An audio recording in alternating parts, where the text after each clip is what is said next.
I've always fancied building this kit, and several times I've nearly bought it but not quite gone through with it. Why? I've always been worried that perhaps this kit is so old that it would be a real difficult build. Well, I've bought it now, so let's have a look.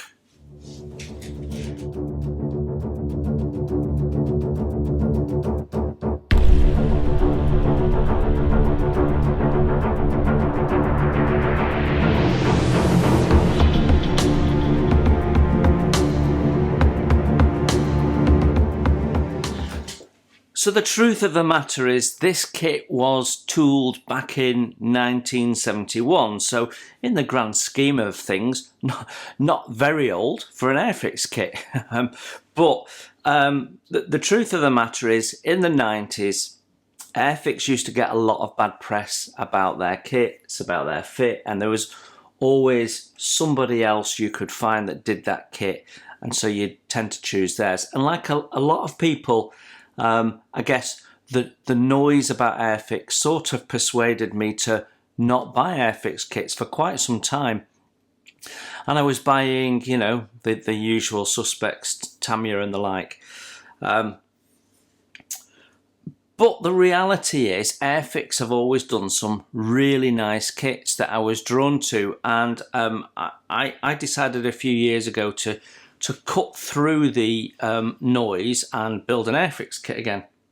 And I thoroughly enjoyed it, and it went together like a dream. And now, as anyone that follows this channel knows, I'm a massive Airfix fan. Of all their new stuff, it's all really, really good. There are still some kits out there that you'd perhaps avoid that are showing your age, but you can say that about every manufacturer. So I decided that I would challenge my own perceived conception of this kit.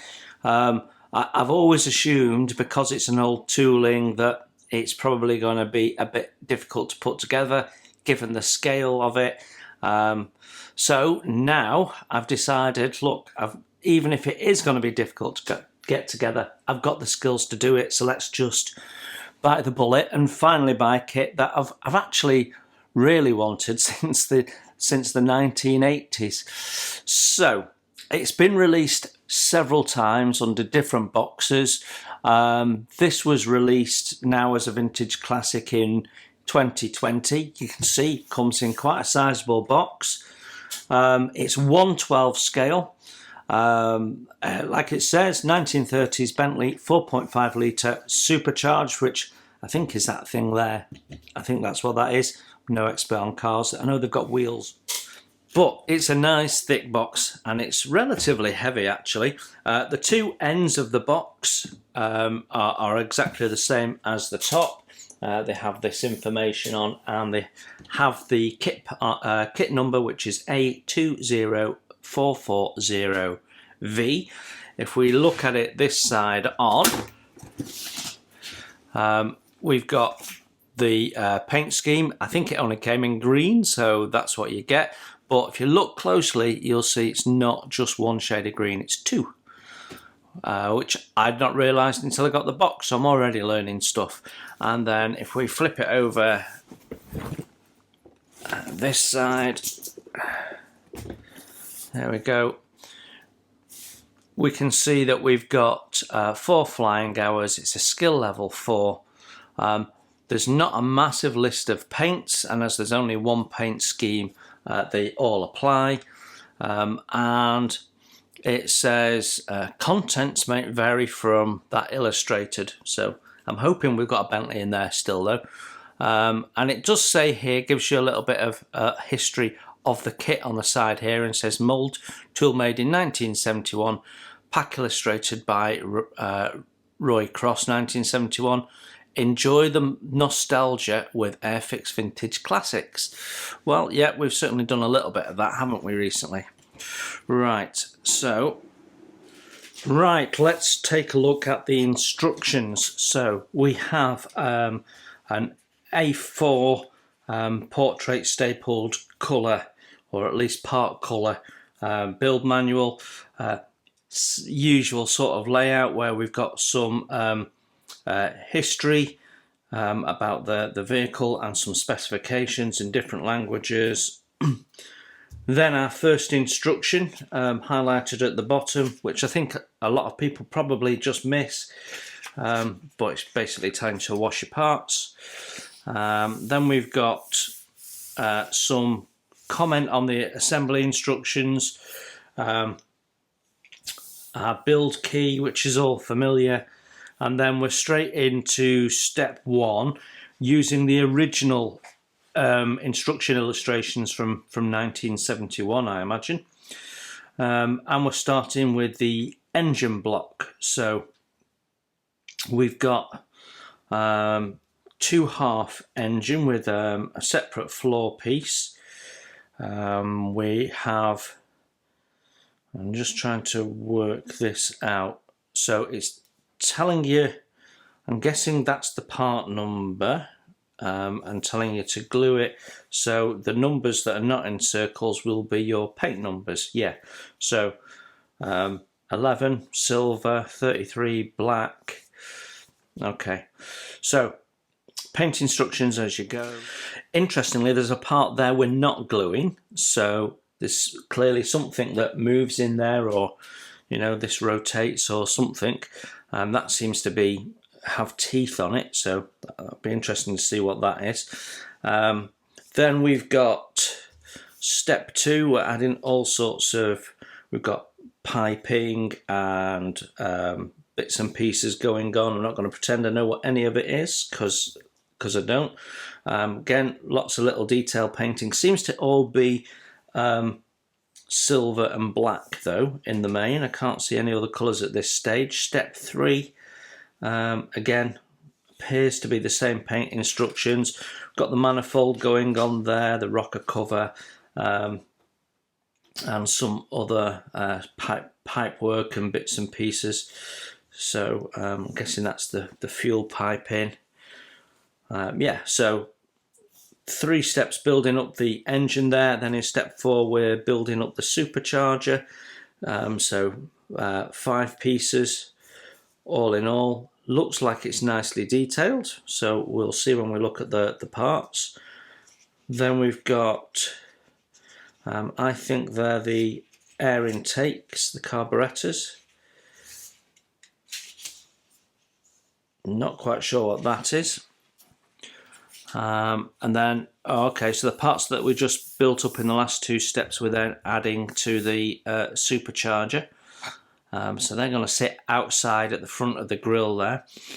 And then we're building up the fuel tank, which looks like it's got some moulded pipe work on there, which then marries up at the top. So we'll have to have a look at that. Looks like we've got a decal going on. It says transfer. So there's a decal going on there at the back, and that would look like the rear number plate, fuel cap.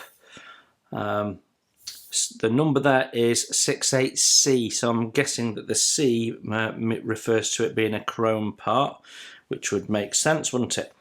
Then we're assembling the 2 sides. We've got some struts there in the middle which look like they're hollow, so they're probably going to be fairly authentic looking, and that's building our chassis subframe with the fuel tank at one end. Quite a sizable fuel tank, isn't it? And it does tell us to make sure that we build these in sequence. So by number sequence, I guess they mean 69 going into 70, then 71, 72, 73, then 74. So yeah, I get all that. Then step 10 and 11 looks like 2 seats. Step 12 is our thing that comes on the back of the engine, so not sure what that is. But that might, yeah, that looks like, if we look at step 13, it's plugging into the bit that we didn't glue in. So that's looking like that possibly rotates. So that's interesting. Then step 14 and 15 is assembly of the wheels. So 2 halves wheel hub with spokes, and then we've got different types of caps. So I guess that's an option, but it's not clear to me what the option is or why. We've probably got some reading to do. And then we are building up. Right, okay, so there's a metal shaft that's going through the plastic parts. That's a metal piece. And that is then, so those wheels are then going to rotate. Okay, so that's our rear axle. Then we're mounting it with the leaf spring suspension and what have you, which is built up of several parts. So that's nice. The detail level is going to be good there. I like the fact that that's separate. They could have moulded these all in and you'd have lost some definition. So that all looks really good. And when we turn over to step 18, we're adding the drive shaft, rear hubcaps. Then we've got steering rod at 19. That's nice though. They put a little picture in there showing you the geometry of the drive shaft. So that's good. Step 20, that looks like the dash to me. So I'm not quite sure what that is. Step 21, we're adding the steering rod, which seems to be going there, and then you've got this piece pinning it in, and we've got some other little bits and pipe work and stuff going on. Then we're building up the front axle, mounting the front axle on with the tracking rod. So what's it showing there? So it's blown up that area there so you can see what you're doing. So it's basically the pin on the tracking rod goes in that hole, and then you add a little bit of glue on it, and then you've got a nut that goes over the top. So it'll look quite authentic, that, won't it, I would think. Then we're building up our grill, and we've got a transfer going on the grill, so I'm going to have to look around see if we can get some paint masks for this. I'd prefer to paint this with masks if we can. I don't know whether anyone makes any paint masks for this. If you know, put it, by all means, put it in the comment, but I'm not sure. Then we've got the Bentley logo giving us a blow up so we can see the painting instructions. So that's already moulded on, but that's how you need to paint it. You just need to put a little black background there. Then we're on the bonnet, step 25, which seems to be separates, so you'd be able to model that up or down, I would think. Yeah, the latches are separate as well, so yeah, definitely you could show one half of it open if you wanted. Be interesting to see if they are hollow or not, the vent openings there. Right, then we are putting on the front wheels the radiator grill, at least. Well, I think the radiator is built into the grill, isn't it? Yeah. And then, oh, there's our decals. Then we've got handbrake, seats going onto the metal floor. Looks like it's textured. We've got pedals going in. Looks like the brakes in them. Yeah, that's okay. It's got a larger brake pedal. Right, okay. Then we're building up the dashboard, which seems to be a front face, clear parts, decals behind, so there'll be reverse decals. So we'll have a look at that in a minute. Then we've got rear seat going in, the two halves of the body. Doors aren't separate, although we are adding some detail to the doors on the inside.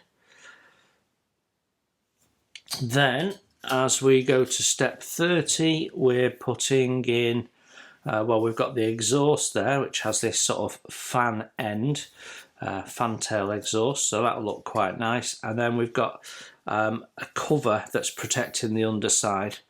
Then we're building up the lamps, so we've got clear lenses, bezels, and the rear part. We'll have to see if we've got bulbs in there. Then we've got a mount. Then we've got dual horn. And then when we step down to 30, we're adding tyres onto the wheels. I've got to be honest, I think I'll be adding tyres onto the wheels before I add the wheels onto the axles. I think all that pressure and pressing them, moving them around and stuff, you're just going to damage your model. So I wouldn't do it that way.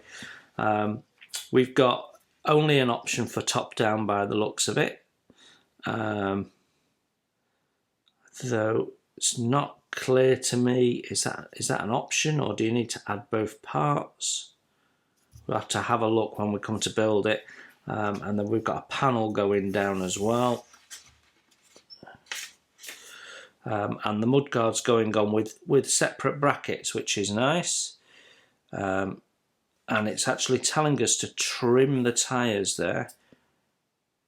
Yeah, trim the tyres. So basically, the tyres as moulded ain't going to fit, or we've got some flash or something inside. We'll have a look when we... it says remove surplus plastic. So when we have a look at the tyres, we'll get a view of that. Step 34 is the windscreen and what looks like the filler cap for what there, but that's not the fuel tanks. That must be oil or water or something.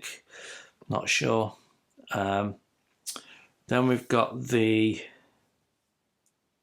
steering wheel going on. Lamps, side lamps, and then what's that? That's the tops of the windscreen, isn't it? So yeah, okay. Have to have a look at that and understand that, because that looks like that's not clear. Those look like they are clear. So not fully sure I understand how that works. But anyway, then we've got spare wheel assembly and mounting it, which has got several parts, so that's nice, including separate brackets. Then the horns that we built up are being mounted on the front, so I'm assuming they're horns, but in which case, why did we build them so early on? You know, when did we built them in step 32? We don't need them until step 37, so we might have to change the build sequence a little bit, I think. And then step 38, we're adding the bonnets, separate bonnet straps, which is nice, gives us an opportunity to replace them as well if we think they're a bit thick. Front mud guards, headlamps, all going on. So there's some sub-assemblies in here that we built up earlier on that actually we could change the sequence of, I think. So that's 38 steps in total, completing your build. So doesn't feel too part heavy, as perhaps we'd have expected. And then we have our paint instructions. So they put that in colour again, which is nice, listing out our colours there. So we've got satin dark green, then Brunswick green, which I think they'd said they were stopping doing Brunswick green. I happen to have one, but I don't think you can buy it anymore. Then we've got rust, black, gloss bright red. Not sure I saw where that was going. And then 11, which is silver, for the radiator cover and what have you. So basically all the chrome parts are saying paint in 11, which includes the dashboard there. And then you've got two different number plate options. You've got the British flag decal and the number 8 decal. Yeah, and interestingly, the little cover that goes underneath the car is black. Stands out quite well on this side. Okay, there you go. So that's our instructions. Let's have a look at our decals. Well, we don't have many decals. We've got Options for 8 or 9, although it wasn't clear in the instructions you could do that. Right, yeah, it does. Or 3 or 3A, yeah. So you can do it as 8 or 9, and that's why we've got 2 different number plates. Then we've got the roundels for the numbers to go in, our flags, and then our reverse decals for... Yeah, okay. That's odd, isn't it? We've got 2 that are reversed and 1 that isn't. Maybe it's to do with how it looks. It doesn't need a back in black on it. But yeah, we can see that the dials are on there. They look like looks like the speed is at 0, so it looks like it's stationary. And the decals are cartographed, so you're going to have no issues. There's no excess backing film. The centre of the 8s appear to be hollow, I think. I think they're hollow, but not 100% sure because the decals are quite thin. But yeah, there you go. Simple decal sheet, but effective. So in one bag, we've got this metal shaft. You can see that's went into the rear wheels there. So we'll be able to rotate those wheels. So that's cool. And now we can look at the rubber parts. So we've got 2 different types of rubber parts, which I didn't appreciate when we looked at the instructions. Let's deal with the tyres first. Right, so it looks like this whole rim here with this bit in has to be cut out. So yeah, we've got a hollow tyre. So you can push it down and it will bulge. But on this side, because of the process of making it, we have to trim that out so it's level with that. So that's clear now, that's not hard work. We do have sidewall writing on them, which is really nice. The tread pattern's good. In fact, there's no flash or anything on this. A little bit of a moulding tab there, but if you put that down, you're never going to notice that. So actually the tyres are pretty good. I don't know whether they've reworked them from the original, but if these are the originals, these were pretty good at the time. I'm just going around it, and it looks like they're even, they're not distorted. So yeah, there you go. So you've got 5 of those.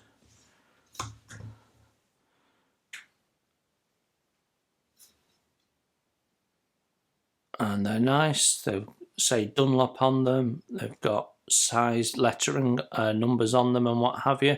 So yeah, nothing at all wrong with those. Little bit of trimming up and tidying up and you're sorted. Yeah, happy with them. So the other rubber parts are these, the straps for the bonnet, which I hadn't appreciated. I assumed they were plastic. So I don't know whether I like these or not. Obviously, when you look on them side on, you lose any detail or definition there. They just look like lumps. So they don't look too fantastic. And how easy they're going to be to glue on. You've got little pins that they go into.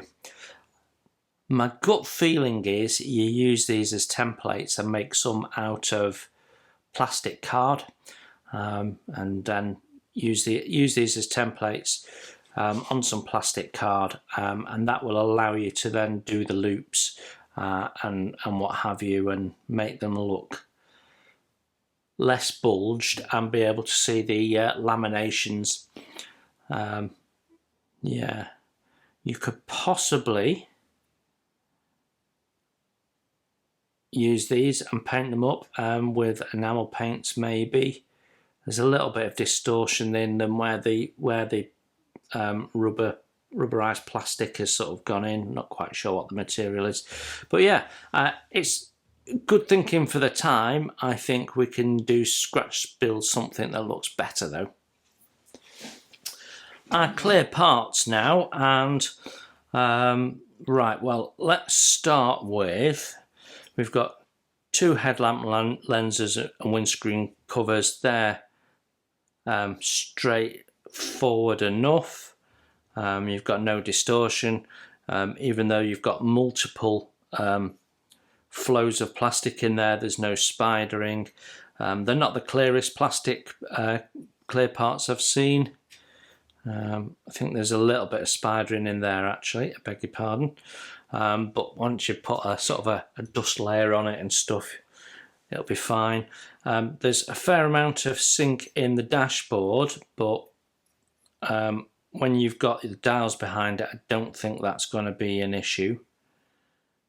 Yeah, I don't think so.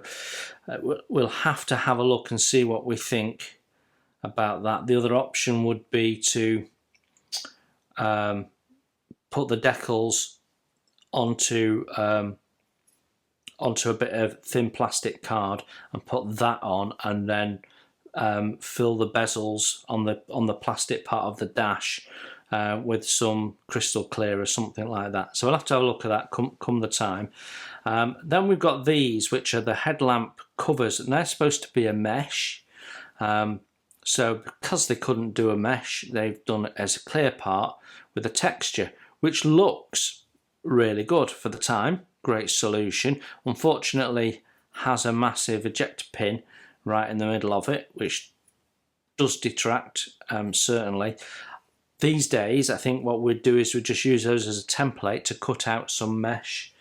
So you can get mesh from places like Edward that sell photo etch mesh, and you could make your own. So that's what we'd be doing with that. And this as well. I mean, I'm not really sure what this is. Is it like a bug catcher, stop bugs getting through, or something like that, or wind deflector or something? I don't know, but it's clearly supposed to be mesh rather than a clear part. So again, you could use this as a mold your mesh over it. How easy that's going to be, I'm not sure. The detail is not raised enough to be able to dry brush it without risk of getting it onto the clear parts. So that'll be an interesting challenge, whatever that is. Yeah, interesting challenge. But those are our clear parts. Yeah, no real issues with that. It is what you'd expect it to be for its age. And I think we'll certainly be using some of it, but not necessarily all of it. I mean, even these, you could use these as templates on some acetate or something like that to replace that if you wanted.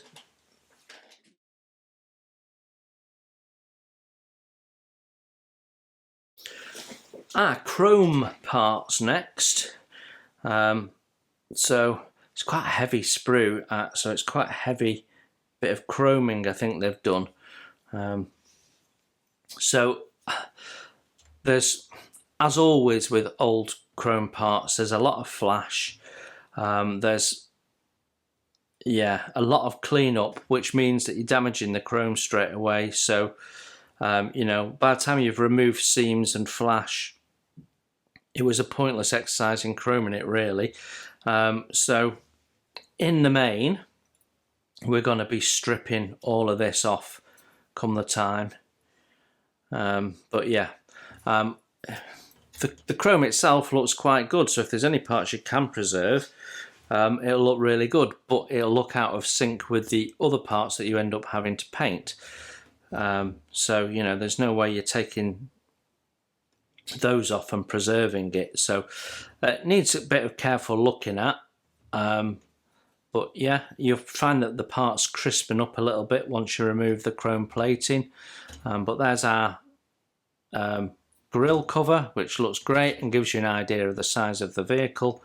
And gear lever there, handbrake, some form of pipe work, more pipe work. That's to do, that's the frames for the bottom of the windscreen, two windscreens. Then we've got our lamps, which do have bulbs in. And you'd certainly want to try and preserve the plating in there, even if you're painting over that bit. Be nice to try and save that if you can, because it's a nice reflective surface, although actually it's slightly duller. The plating's not gone on as well in there as the rest of it. Then we've got our hubcaps, open ones and closed ones. And we've got various little connectors and bits and pieces, and then the frame for that strange clear part with the mesh on, which I'm guessing is a wind deflector, but I'm not sure, so I'm guessing it was some form of aerodynamics or something. Don't know. Yeah, okay, all seems good. But there is a lot of seam and flash on there, and I didn't notice that there's a little plaque there for your chosen display stand. So I will take photographs and then you can have a good look at that.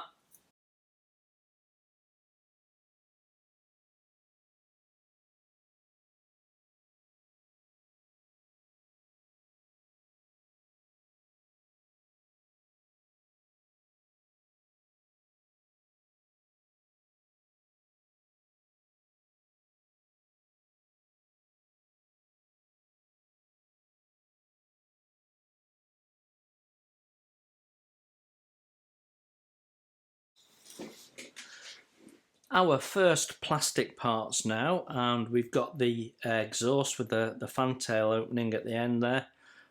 2 pieces. Yeah, it does all look good, no sink or anything like that, feels okay. And then we've got the hubs for the wheels here, all in our familiar, now old style blue-grey Airfix plastic. So we've got a location pin on the end. There's a little bit of flash around there, but you know, it's a couple of swipes with your sanding stick. But yeah, that all looks good. We've got little location pins there, so you're not going to see the ejector pins, but they are actually raised, so it's easy enough to sand those out first. So that will look fairly cool when that's done. So yeah, you're not going to see any of this, so that's all fairly basic really.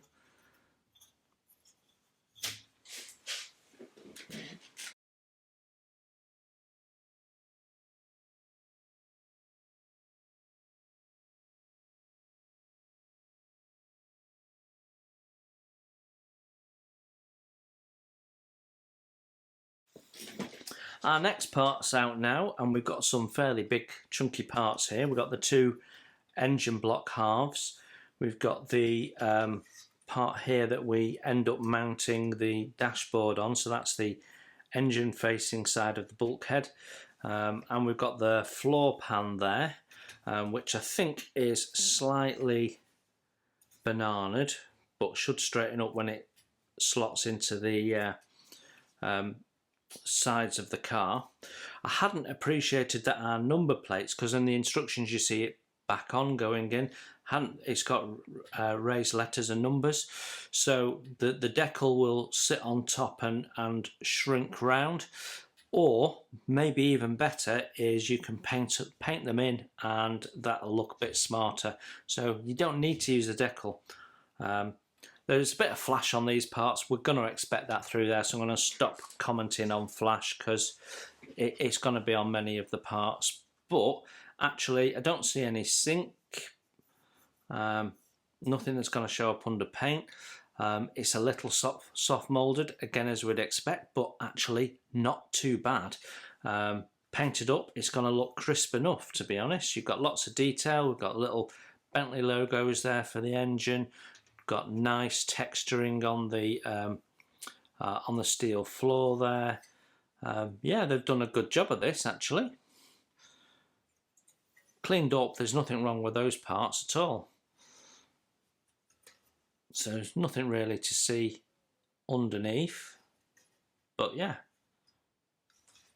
Very nice. You might want to choose to cut these pipework bits out and replace them with wire, just to add a little bit. I think it's probably supposed to be like a wiring loom, so that might improve the look of it, but it's personal choice, that.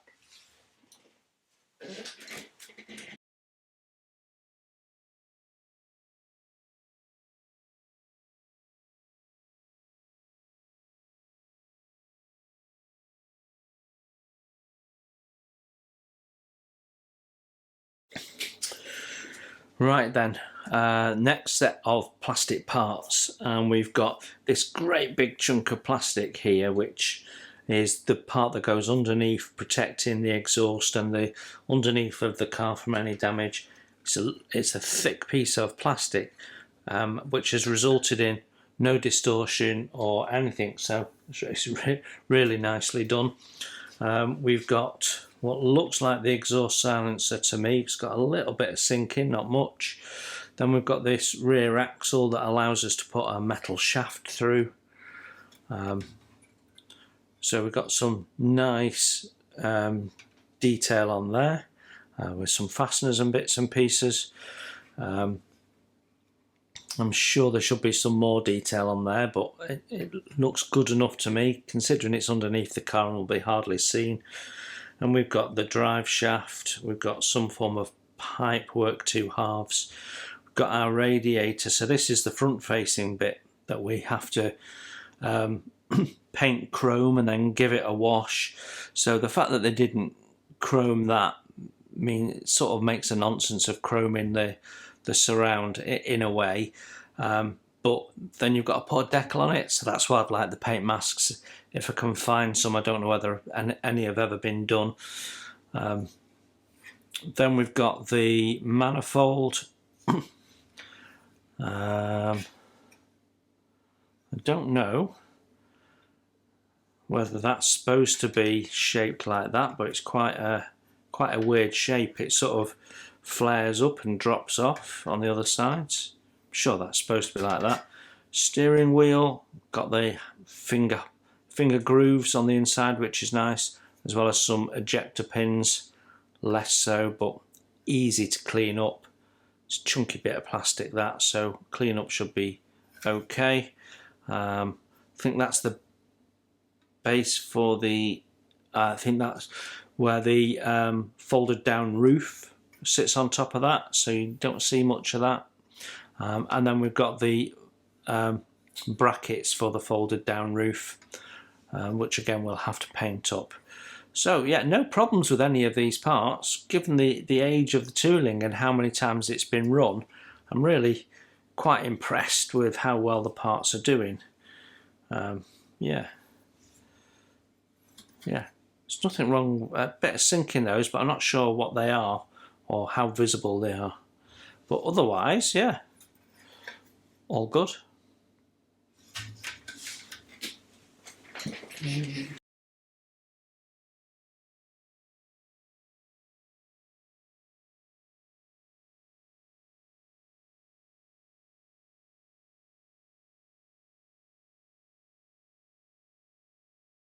Next sprue out now, and we've got the Supercharger here, which is actually nicely detailed. And there's the cap for it with the mount. Then we've got this part that goes on the end of the engine. Another part of the exhaust, I think. Rocker cover, which looks nice. The front end of the Supercharger with its bolt heads on. So that's all good. Under a wash will look really good. Then we've got these two parts where we saw there's a bit goes inside with a gear on, which isn't on this sprue, and part of the fuel tank there, and then that's our steering rod. So steering wheel on one end, and that's the bit that pops in the side, and then we have something that goes on top of it, as I recall. This goes underneath the engine, bit of pipe work. Be interesting to try and look at some reference photos and understand the textures. And talking of textures, they've done a really nice job of the dashboard, because actually all those little machined swirls that you get on the aluminium dashboard, they've managed to replicate that. So when you paint it, it's going to look really, really cool. Really, really cool.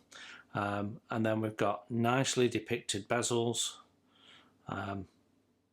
some switches and bits and pieces. So that all looks really nice to me, actually. Other than seam and flash cleanup, there's no issues with the parts at all. So there's a little bit of sink in there. Need to understand how visible that is. But all these lines have pulled a little bit of sink, but otherwise, all good.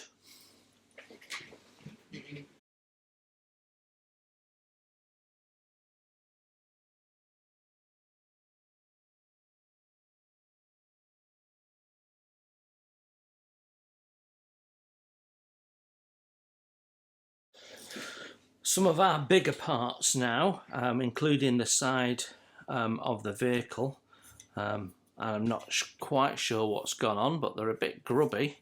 Yeah, I've got dust and all sorts on there. And then we've got our engine covers, and I'm glad to say they're all open. So yeah, you can absolutely see through all of those. That's nice. A little bit of cleanup needed on the inside, but you can sharpen them up nicely.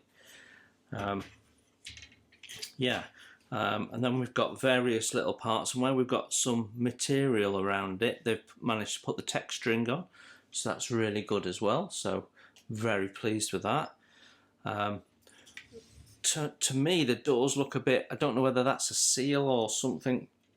I need to have a look at the original. I would have thought, rather than having this bulge, you'd have had a recess. So, don't know. I'll have to do some research and understand that. It's a little disappointing that you can't pose the doors open, but it is what it is. But there's nice detail on the bonnet. We've got raised fastener detail around there. The hinges look like it will work if you build it up carefully. Not quite sure what that piece is. Flip it over and you can see the inside of the door detail there. You might want to take the handle off and shape it and cut it back on, maybe, so that you don't have that big block and you can put your hand through it. This one has got other bits in it, so like pen holders or something like that, equipment holders inside. So yeah, that's all pretty cool, isn't it? I'm guessing that's some form of leather case, like a map case or something like that. Very nice. It's a thick, chunky piece of plastic. There is not much in the way of ejector pin issues. There's just one there on the end of that strap that you'll have to fill and tidy up. It shouldn't be too difficult. A couple there. Yeah, nothing wrong with that really. That's not bad. Bit careful clean up to do on the louver openings, but otherwise all okay.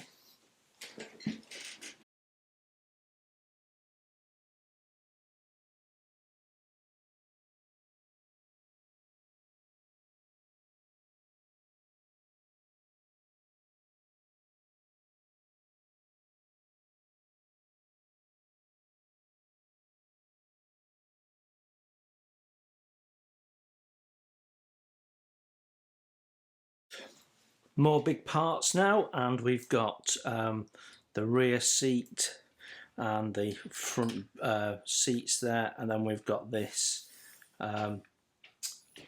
folded roof. The texturing of the folded roof's a bit crude, to be honest. Might want to fill that and do that again myself, or maybe cover it with a bit of tissue paper and make it look a bit more realistic. Fuel tank parts there, big and chunky, nothing wrong with them though. There is some nice texturing on the seats though, where we can see little creases and pitting and stuff. It actually looks really realistic. The same on the big seat, where you've got a couple of little hollows to suggest where people have been sat. And then we've got some big ejector pin marks in the seat detail, which is a shame. Will take a little bit of sorting out, but not too bad. Big chunky parts, and then we've got this sort of gear thing, so I'm not quite sure what it does. But yeah, some big parts, but yeah, not overly impressed with that.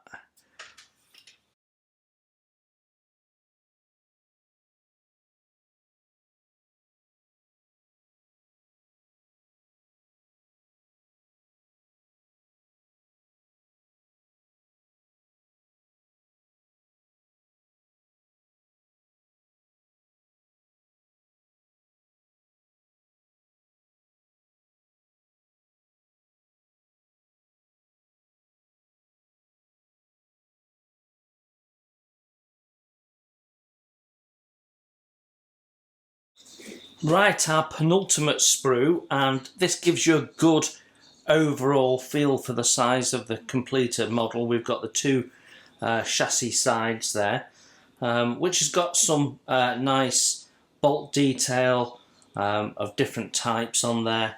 There's various other bits of detail on there that's moulded in, so that all looks fine. Then we've got some parts here that they look slightly simplified, but I don't know enough about it to say with certainty, but I get that feel. Then we've got, I think those are the sides of the folded roof, I think. We've got the parts that go in between, the spars, and they're reasonably well presented actually, so there's no issues there. Then we've got the front axle, which suggests that our front wheels will be steerable, or at least posable. A little bit of flash here and there, and a little bit of sink, but the only sink I can see is actually in this area here where it'd be easy to sort anyway. And then when we look at the spring suspension, it's you can't see the springs because correctly they've wrapped it in rope, so you can see rope texturing, so that's really nice as well. And we've got more fastener detail on some of these parts. So yeah, all in all, not too bad.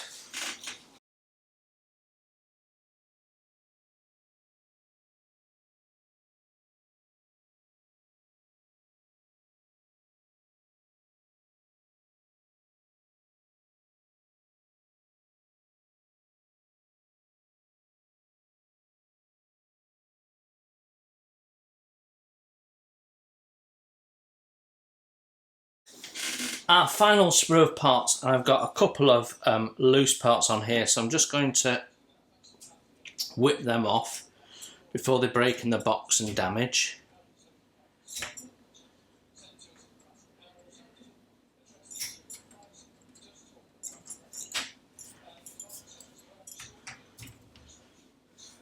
And that one there.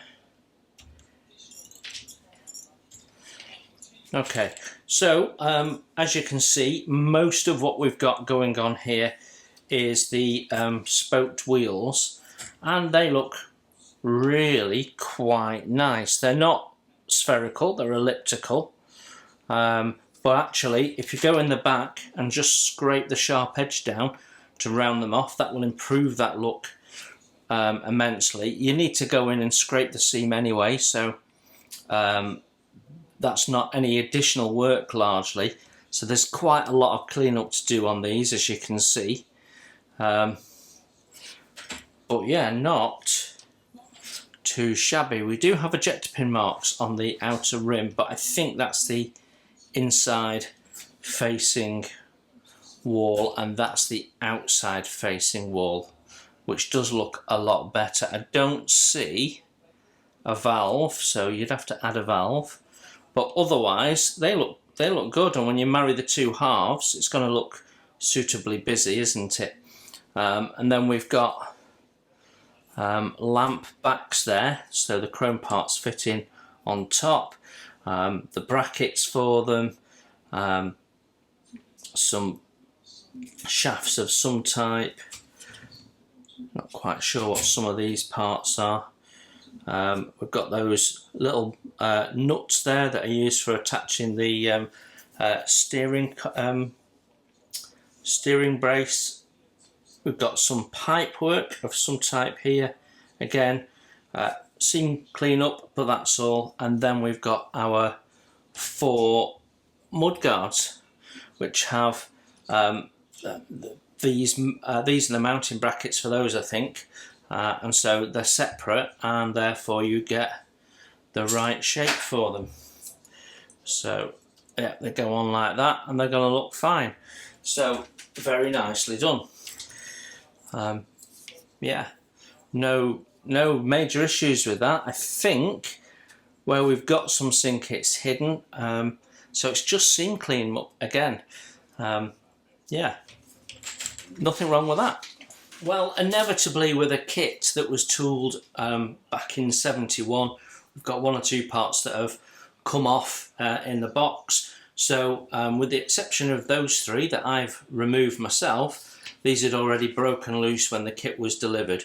So I'm not quite sure what that is, but these are all parts of the fuel tank, and as you can see, they are got some nice texturing. We've got pipe work on there, so you could possibly remove that and put your own in, so it looks a little bit more realistic, and follow the line round to where it terminates rather than jointing it all. But yeah, there's nothing wrong with that as far as I can see. All good.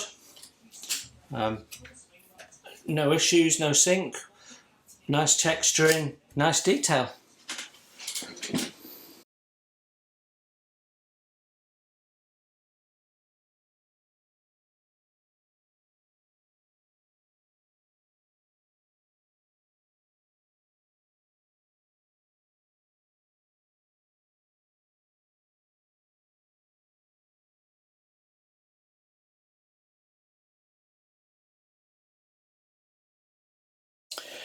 So there we have it, the Airfix Vintage Classic 1930s Bentley.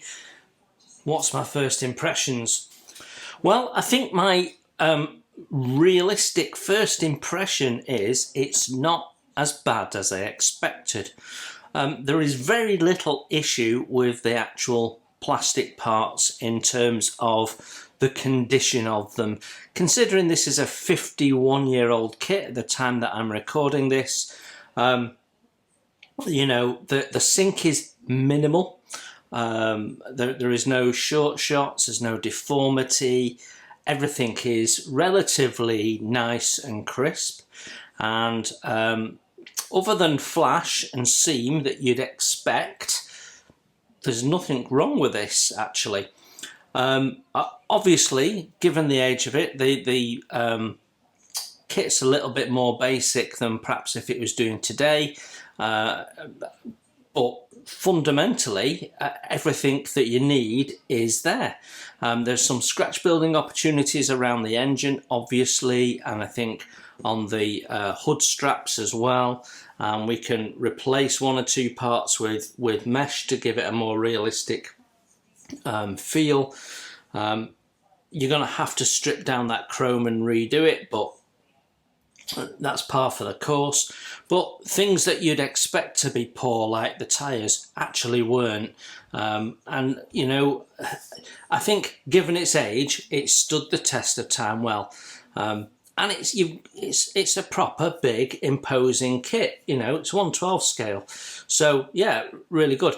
It lacks figures, but I guess my view always is when you put a figure into a vehicle, whether it's an aircraft or vehicle, whatever, you start hiding detail, and I want to be able to look around the detail. So I'm personally not fussed about the figures. But yeah, I think you've got everything you need. Even the spoked wheels, with a bit of time and care, cleaned up, will look the part. So there's nothing to not like. I think it's a reasonably good effort, and it's fine to be continued to marketed as a vintage classic, because as long as the fit is okay, there's no issues here. So yeah, I like it. I think the subject matter is fantastic, and if I can find some paint masks, then I think we can do something that looks pretty cracking by the time it's done. But we'll have to see. If you know of anyone that does paint masks or where you can get them from, please leave me a comment. I'd love to know. Or someone that could make me paint masks, because it absolutely needs them. Anyway, there you go. Thank you very much for looking in. If you've enjoyed the video, you can hit super thanks at the bottom, and any money that the channel generates goes into the channel, goes into new kits that we can then review and take an impression of. Thanks very much for watching. You enjoy your modelling, and I will see you very soon.